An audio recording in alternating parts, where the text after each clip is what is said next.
13 ቀን 2018 ዓ.ም ላይ ሆነን ከዚህ ቀደም በዚህ ሳምንት በሀገራችን ምን ተፈጥሮ አለፈ ስንል ወደ ኋላ ተጉዘን ታሪክ ልንፈትሽ ነው።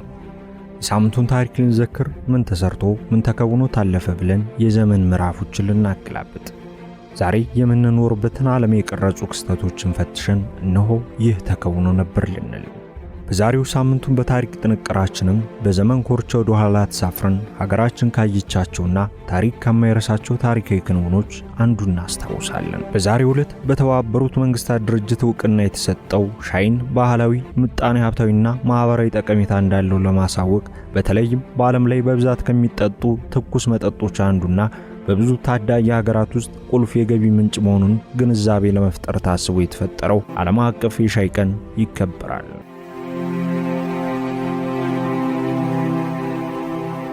የሻይ ታሪክ የሚጀምረው በአፈ ታሪክ ነው። በቻይና ባህል መሰረት ሻይ የተገኘው ከክርስቶስ ልደት በፊት በ2737 በንጉሠ ነገሥት ሼንኖንግ ዘመን ነው ይባላል።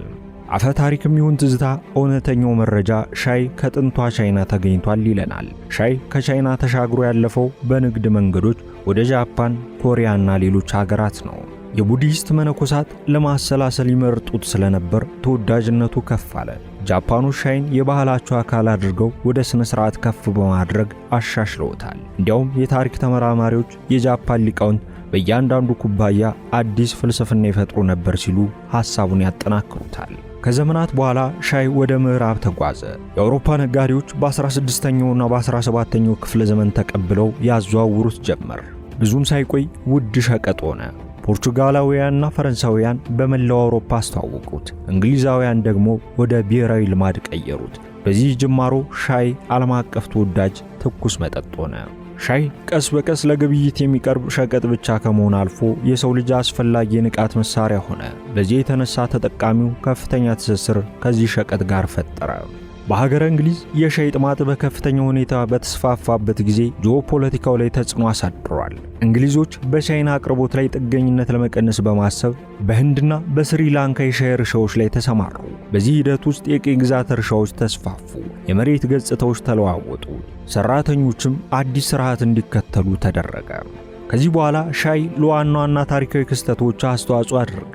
እንደ አውሮፓውያን አቆጣጠር በ1773 በሻይ ላይ ከፍተኛ ግብር እንዲደረግ የሚያንቀሳቅሰውን የቦስተን የሻይ ፓርቲ እንዲቀጣጠል ረድቷል። ይህ ፓርቲ የአሜሪካን አብዮት ያቀጣጠለው የተቃውሞ ድርጊት ነው። በእስያ የሻይ ንግድ አለመመጣጠን በብሪታንያና በቻይና መካከል ለነበረው የኦፒየም ጦርነት አስተዋጽኦ አድርጓል። ስለዚህ ሻይ የማንቂያ ምልክት ብቻ ሳይሆን የዓለም አቀፍ ኃይል ተለዋዋጭነት፣ የቅኝ ግዛት ትግሎችና የምጣኔ ሀብት ለውጥ ማሳሰቢያም ሆነ።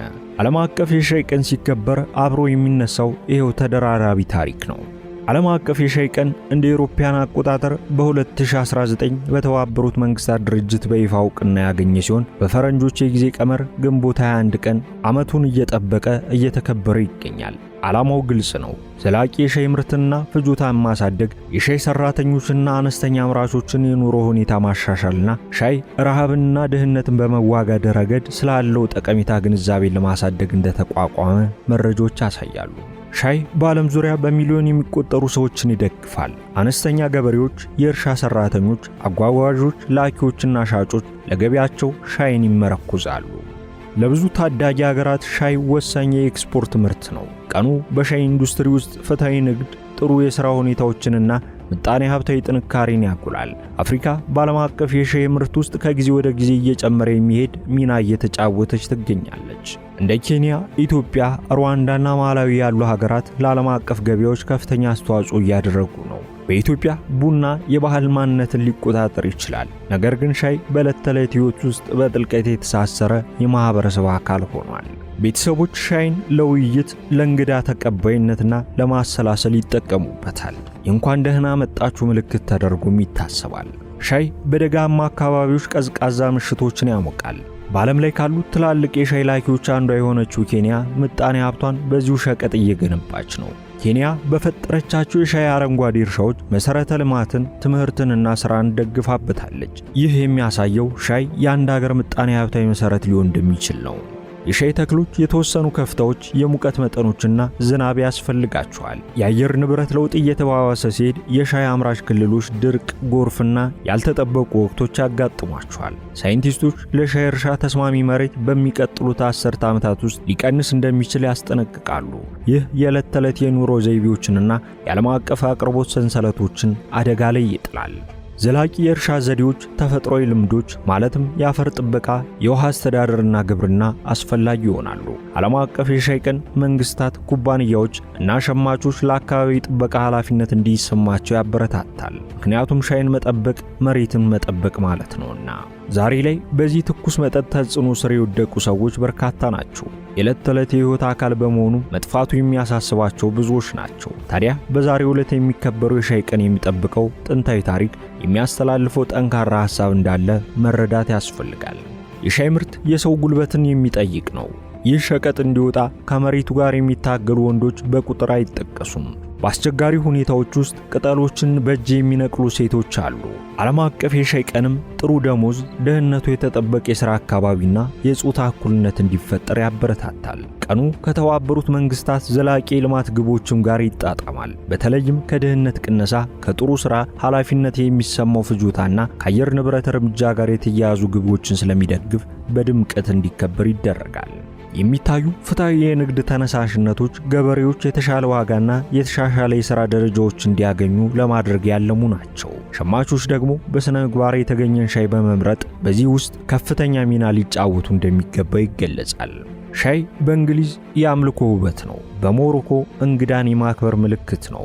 በቱርክ ማህበራዊ ግንኙነትን ያጠናክራል ተብሎ ይታሰባል። በቻይናና በጃፓን የባህል አንድ አካል ተደርጎ ይወሰዳል። በሀገራችንም ሻይ ለመንቃት፣ እንግዳን ለመቀበል፣ ጤናማ ለመሆንና ለሌሎች ምክንያቶች ከፍተኛ አገልግሎት ይሰጣል። በዓለም ዙሪያ ያሉ ሻይ ቤቶች የውይይት ማዕከላት ተደርገው ይታሰባሉ። ሐሳብ ይንሸራሸርባቸዋል፣ ጓደኝነት ይፈጠርባቸዋል፣ የፖለቲካ ክርክር የሚቀርብባቸው ስፍራዎችም ሆነዋል። በኢትዮጵያ የቡና ስነ ስርዓት ልዩ ቦታ የሚሰጠው ቢሆንም ሻይ በዕለት ተዕለት ሕይወታችን ውስጥ ስር ሰዶ የጋራ ታሪኮች የሚነገሩበትን ስፍራ ፈጥሯል። ሻይ ድንበር ተሻጋሪ ነው። በዓለም አቀፍ ደረጃ በብዛት ከሚጠጡ ትኩስ መጠጦች መካከልም አንዱ ሆኗል። ዓለም አቀፍ የሻይ ገበያ በየዓመቱ በቢሊዮን የሚቆጠር ዶላር ገቢ አለው። ዋና ዋና አምራቾች ቻይና፣ ህንድ፣ ኬንያ፣ ስሪላንካና ቪየትናም ናቸው። የንግድ ስምምነቶች፣ የኤክስፖርት ፖሊሲዎችና ዓለም አቀፍ ደረጃዎች በሚሊዮን የሚቆጠሩ የኑሮ ሁኔታዎችን በዚሁ ቅጠል የሚነኩ ጉዳዮች ናቸው። ሻይ ከጤና ጥቅሞች ጋር የተቆራኘ መሆኑም ይታወቃል። አረንጓዴ፣ ነጭ ወይም ቀይ የእጽዋት ዝርያዎች ያሉት ሲሆን የጤና ባለሙያዎች የመሰከሩለት መድኃኒት መሆኑም ይነገራል። በታሪክ ውስጥ ሻይ ለመድኃኒትነት ውሏል። ዛሬም ቢሆን ህመምን ለማስታገዝ፣ ጭንቀትን ለማስወገድ ወይም የምግብ መፈጨትን ለማበረታታት ከሚመረጡ ትኩስ መጠጦች መካከል አንዱ ሆኗል። ዓለም አቀፍ የሻይ ቀን በዛሬው ዕለት ሲከበር በተለያዩ የዓለም ክፍሎች በርካታ የግንዛቤ ማስጨበጫዎች ይሰጣሉ። ሻይ ቤተሰባዊነትን የሚያጠናክር፣ ውይይትን የሚከፍትና ጤናን የሚያስተካክል በመሆኑ ቀኑን እንዲህ ባሉ አዎንታዊ ሐሳቦች እንድታሳልፉ እንመኛለን።